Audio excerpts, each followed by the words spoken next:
So what do you expect me to say? Let's get him! I know you feel this way. Coming after you. Alright Internet, what's up? My name is BlackLightAttack, and today we are playing a little bit of attack and defense on Dust Bowl. I'm just really playing against a really newbie team, just really doing some pub stomping. Not really my best gameplay, I'll tell you that right now. Definitely not the most fantastic gameplay you'll ever see from me, but really just looking for something to provide the backdrop here. Wasn't really looking for any sort of super stellar gameplay. My gameplay's just been okay recently. I'm still adjusting to my new monitor. I just got a 2-millisecond monitor, which if you're very sensitive to change, can mess up your aim a bit, and that's definitely what I'm seeing here. Every time I change my setup in any way, shape, or form, I do get a little bit of a difference. Now, 2-millisecond monitor as compared to my old 5-millisecond monitor is a lot better, but it is going to take me an adjustment period before I'm really doing well. And you know, you'll see some mess ups. I'm not really paying super close attention to the game because I am on Skype with Vin. We're just kind of playing lackadaisy defense, just being really easygoing about it, not really focusing on the game so much as the conversation. And that's what you're seeing here. But this is just providing a backdrop. I went on to Twitter, asked you guys to send me in your questions so that I could do another Q&A. I like to do these every now and again whenever I feel that my community is grown enough to build up a good base of questions, and see if I can just do better and better on the pool of questions with each one. This one, we got some good questions, you know, to everybody who asked. Now, this is totally just left up to my Twitter. I didn't extend it to all of my YouTube or anything. It was just people on Twitter. We got some good ones here, so thank you to everybody who asked a question. If I'm not answering your question in this one, don't feel too bad. Either somebody asked something similar or it just got cut out because I wanted to keep the, you know, I talk a lot, so I didn't choose that many questions for how long this commentary is going to be. You know, just don't feel bad if you got left out. And if you ask like a joking question, you know, haha, but I'm not going to spend time answering a silly question. Not that they all have to be super serious, but a lot of times people try to joke around with these and just sort of say the same exact thing that everyone else does, and that I can't work with that. I'm sorry, I can't work with that. I'm only human. So anyway, without much further ado, let's get right into it. But no, actually, let's do a little bit more ado. If you guys want to ask me questions and you really want to communicate with me, I do read every single tweet I receive. Follow me on Twitter. Tweet at me on Twitter. It's just BlackLightAttack. I always put my Twitter channel in the description, and you can follow me that way. So anyway, let's get started. I'm going to be attributing these questions to people based on what their nicknames are on Twitter, or what their Twitter handle is, because I don't know if people want me revealing their real name unless their real name is their Twitter handle, which I don't really have any choice.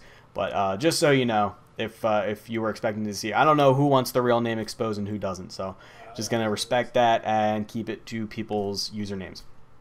So Dom, which actually that's just totally defeating what I just said, because Dom is his real first name. Dom, aka Crunch, as we all know him.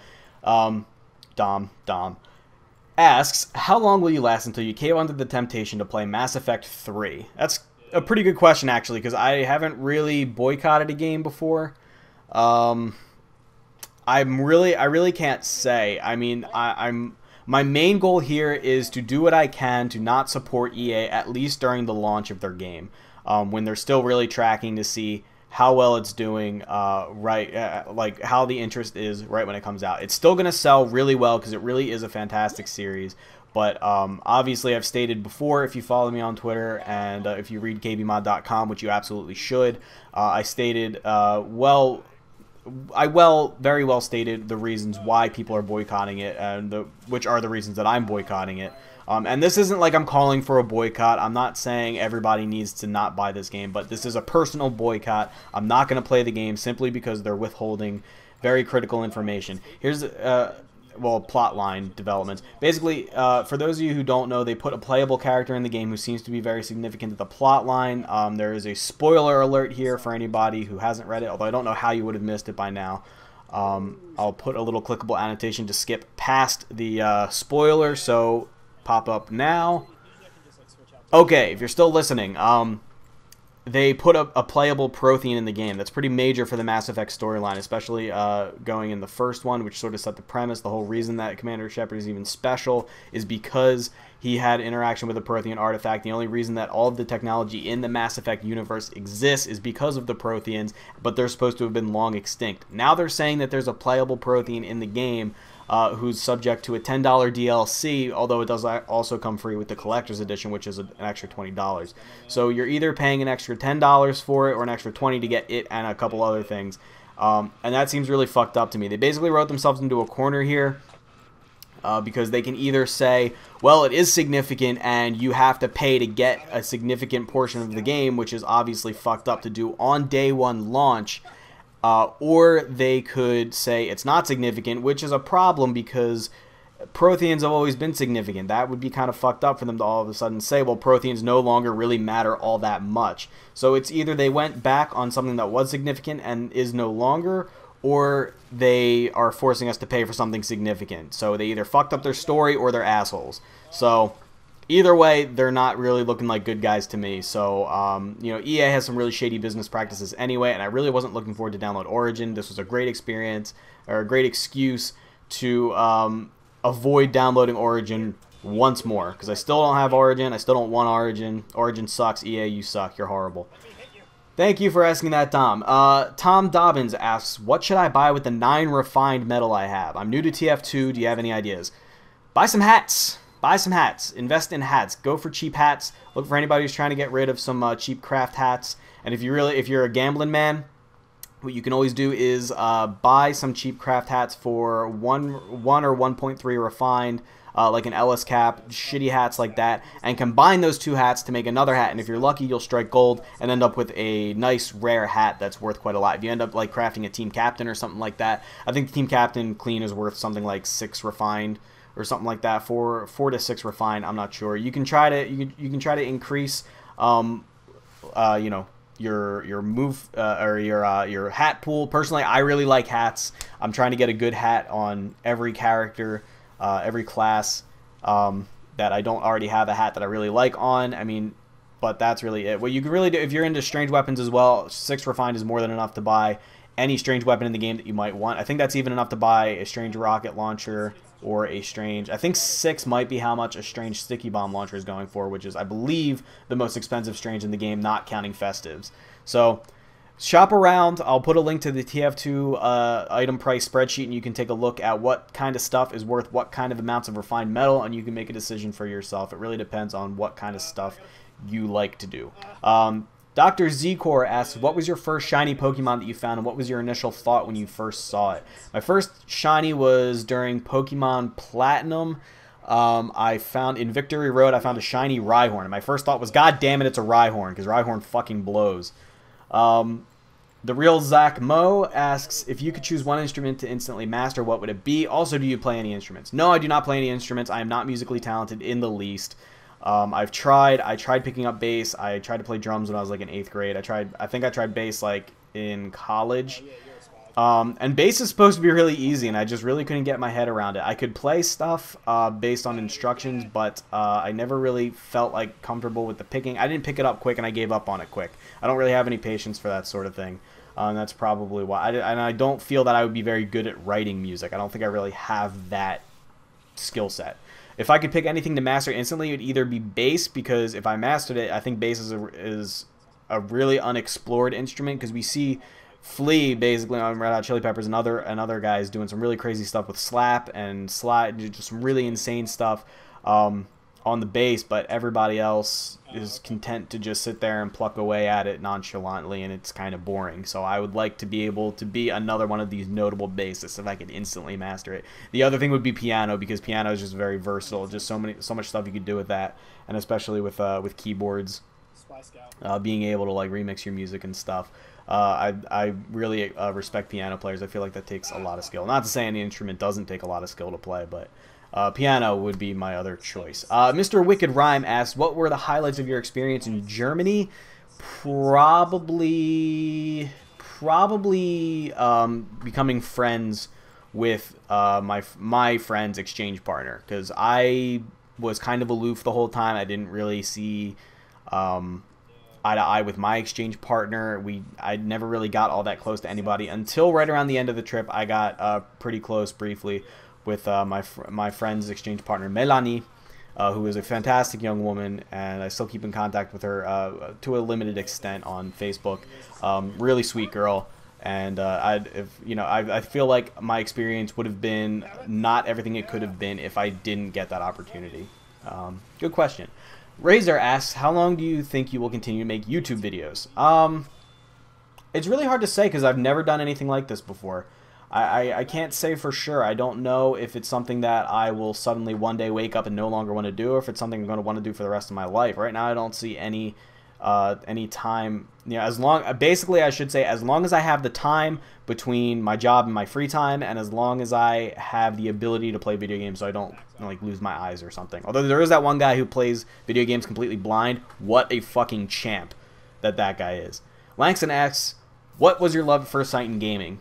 And I asked him to clarify this a little bit. He did say he meant what games sucked you in right away, and that would have to be, I've sort of answered this before, but my answer to that would be Final Fantasy VII. Final Fantasy VII sucked me in like you wouldn't believe. Like, I never expected to be sucked in by a video game in my life. I did not see it coming. It completely blindsided me with the fact that it could have such a brilliant story and characters you really care about. As I said before, last time I was talking about why Final Fantasy VII is my favorite game of all time.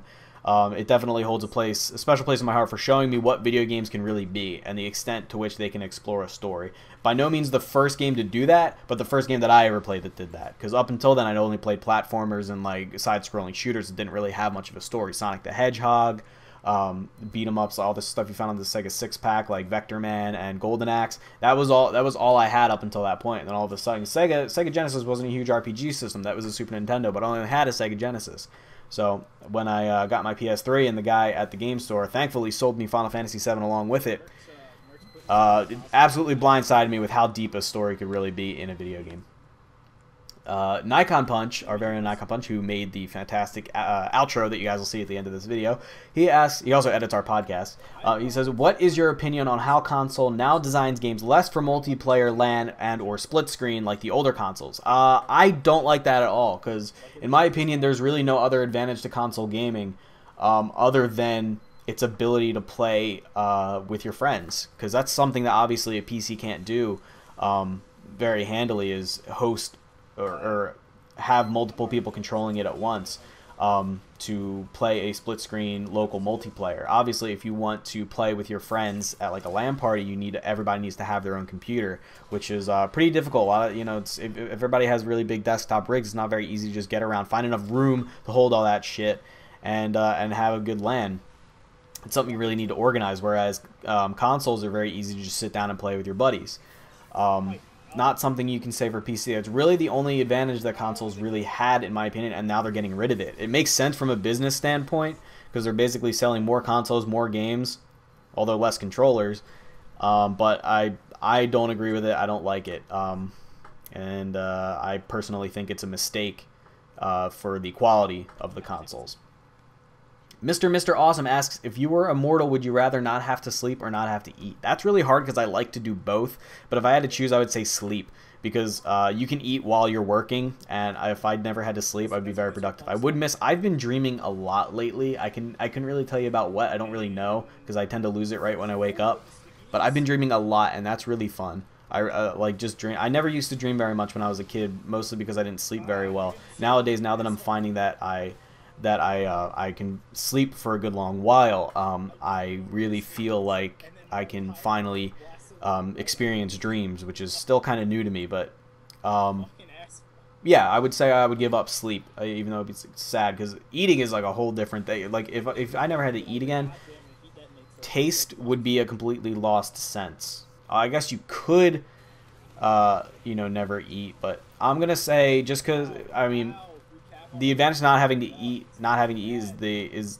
you never have to worry about starving to death again. But I don't think I'm ever going to see myself in that situation in my life. So I'm going to say, I mean, nobody does, I guess, but I'm going to say sleep. I would give up sleep if I had to choose. Laurent asks, would you suck dick for $50,000 or for the ability to fly? I would do that for either. Sucking dick is, at most, it's going to take you an hour if the dude is like a stallion. And that's going to be the most efficient pay you'll ever get in your life. Probably won't be that pleasant for me, but for $50,000, that's going to set me for a while. And for the ability to fly, absolutely. So having superpowers would be the shit. By the way, you may have noticed that we changed gears a little bit here. I ran out of game footage to talk over, and I still had more questions I wanted to answer. So we are now playing some King of the Hill with the Pyro. But anyway, moving right on. Pete Pterodactyl asks, when did you get your fedora? About 4 years ago. Skitty Cat asks, do you like baked sweets, cookies, cakes, etc.? If so, what are your favorite types of baked goods? Yes, I have a huge sweet tooth when it comes to, especially, I'm big on both sweet stuff and carbs.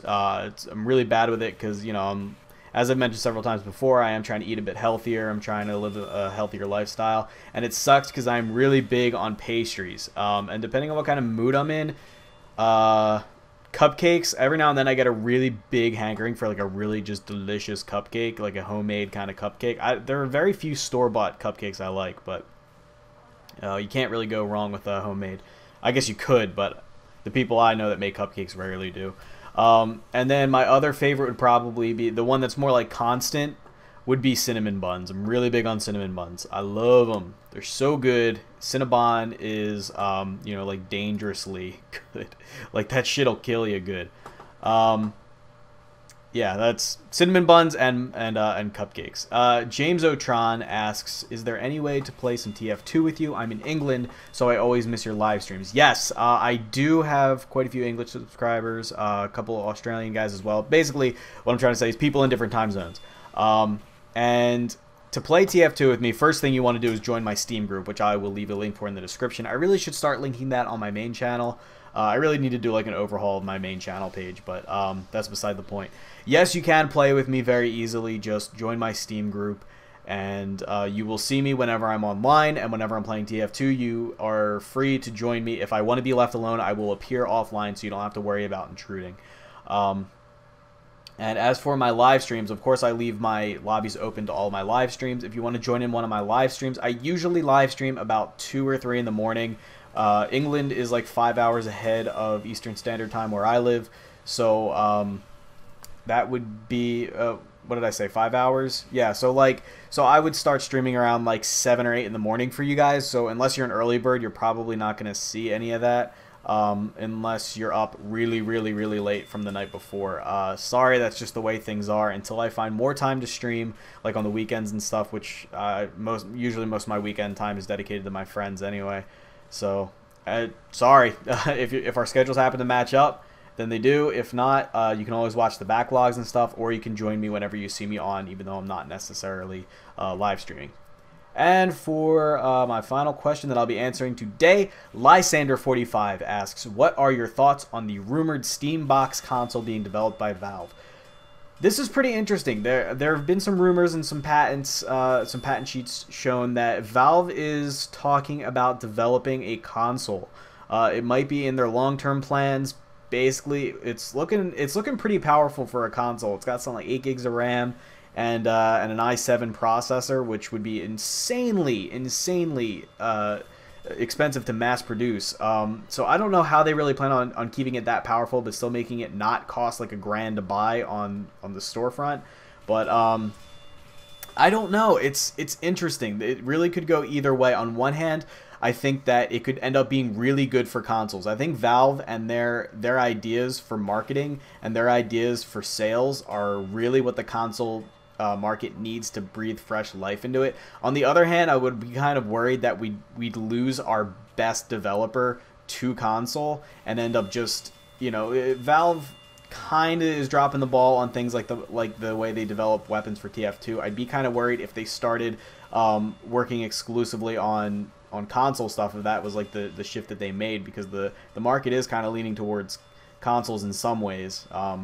Most notably, what I mean by that is we're losing some of our really, really great developers to console development exclusively. But they could bring some aspects of PC, notably how Steam works in selling people games. This revolutionary idea of cheap games for all. Something I believe could really breathe some life into consoles. So I'd like to thank you guys for watching. That would be everything. That's all the questions I want to answer for today. Thank you if you asked a question. Whether or not I answered it, I thank you for participating. And until next time, guys, I will see you later.